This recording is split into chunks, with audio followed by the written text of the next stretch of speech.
dicas para fazer uma boa contestação. Meu nome é Rodrigo, eu sou advogado e nós vamos trabalhar no vídeo de hoje. Sejam todos bem-vindos ao Direito às 5.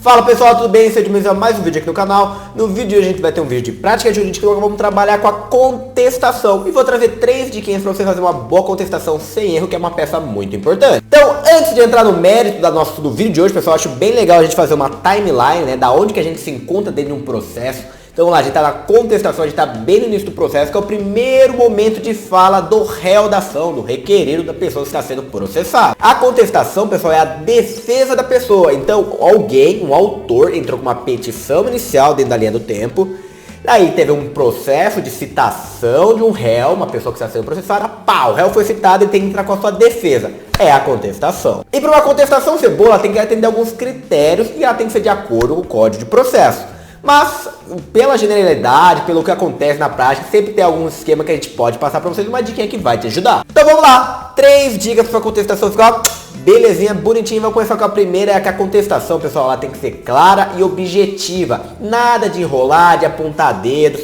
Alguém tá processando seu cliente, você tem que rebater o que ele tá trazendo. Então se atente a criar uma argumentação lógica que rebata a inicial de forma objetiva, sem prolongar muito a média que a gente tem de processos, né, de páginas, de folhas da sua petição, da sua peça, normalmente de 10 a 15. Obviamente, dependendo do caso, pode se estender um pouco, mas mais que isso, ó, o assessor não vai ler, o estagiário não vai ler, o juiz não vai ler. Então trabalhe bastante seu poder de síntese, seu poder de trazer a argumentação de forma lógica, não seja prolixo, traz bonitinho. E a dica que eu dou também, utilize de elementos de visual law, como por exemplo, linhas, timelines, checklists, imagens do corpo da petição. Isso é muito bom para ajudar no raciocínio lógico, para você poder rebater bem e ficar uma contestação legal. A segunda dica que eu dou é que uma boa contestação, ela se atenta ao seu ônus de prova. Pessoal, a gente tá falando de processo, ônus de prova é o que manda. Não adianta nada você ter bonitos argumentos. Se você fala bonitinho, faz uma petição, uma redação linda, você não tem prova que acompanha a sua argumentação defensiva. Então, se atente ao seu ônus de prova. O réu, ele moveu uma ação, ele juntou provas naquele processo. Beleza, ele está processando o seu cliente.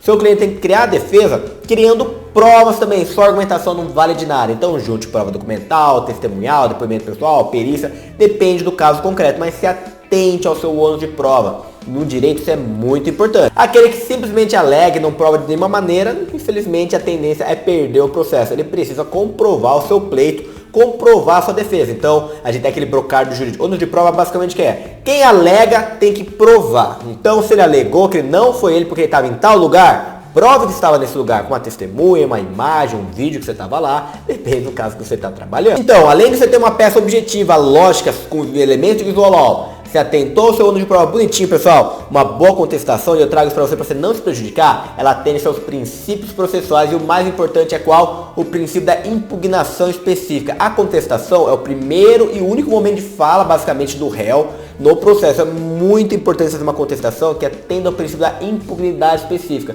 porque esse princípio, ele diz de forma clara que aquele ponto que você não impugnou na inicial vai ser considerado como verdadeiro. Aí, doutor, da onde você tá tirando isso, pessoal? Tá no Código de Processo, pega lá bonitinho, vai estar lá na contestação, é um dos últimos artigos, mas vai implicar certinho que o que você não impugnar sobre a inicial vai ser considerado como verdadeiro. É o ônus da impugnação específica. Então, o autor juntou 5 pontos da sua inicial, você impugnou 4, o pontinho que você não impugnou, o juiz falou: opa, o réu não falou nada sobre, então deve ser verdade, ele nem quis se manifestar sobre. Então, pra você fazer uma boa contestação, você precisa atender o ônus de impugnidade específica e contestar tudo. Doutor, mas não sei o que falar sobre esse argumento, não tenho ideia. Só fala que você não reconhece, você impugna, que não é verdade. Pronto, você impugnou aquele ponto e ele não vai ser considerado verdadeiro. Não vai bater uma revelia, vai passar e o juiz fala: não, você não falou nada sobre, então não vai ser verdadeiro. E esse ponto é muito importante, que o seu autor trouxe, nem trouxe prova, mas você não impugnou, o juiz vai considerar. Então, ó, atente ao seu ônus da impugnidade específica. Vocês podem ver que contestação, eu trabalhei para vocês basicamente a ideia de ônus de prova bem forte, porque é muito importante, eu trouxe.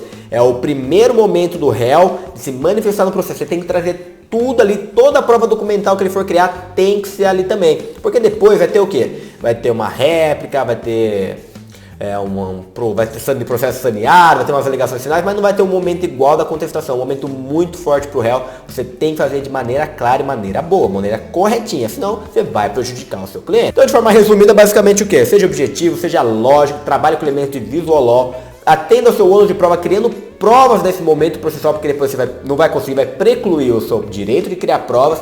E atente ao princípio da impugnidade específica. Impugne tudo que o autor criou ali na inicial, mesmo que você não saiba. Relate na sua contestação, não reconheço, é mentira, meu cliente não viu, não fez, não foi ele. Ou seja, você tem que impugnar, então vai passar como verdadeiro esse ponto. Trago também uma dica boa pra você, sempre se atente ao seu cliente, senão é um momento também de reconvenção, você não cabe reconvenção nesse seu caso concreto.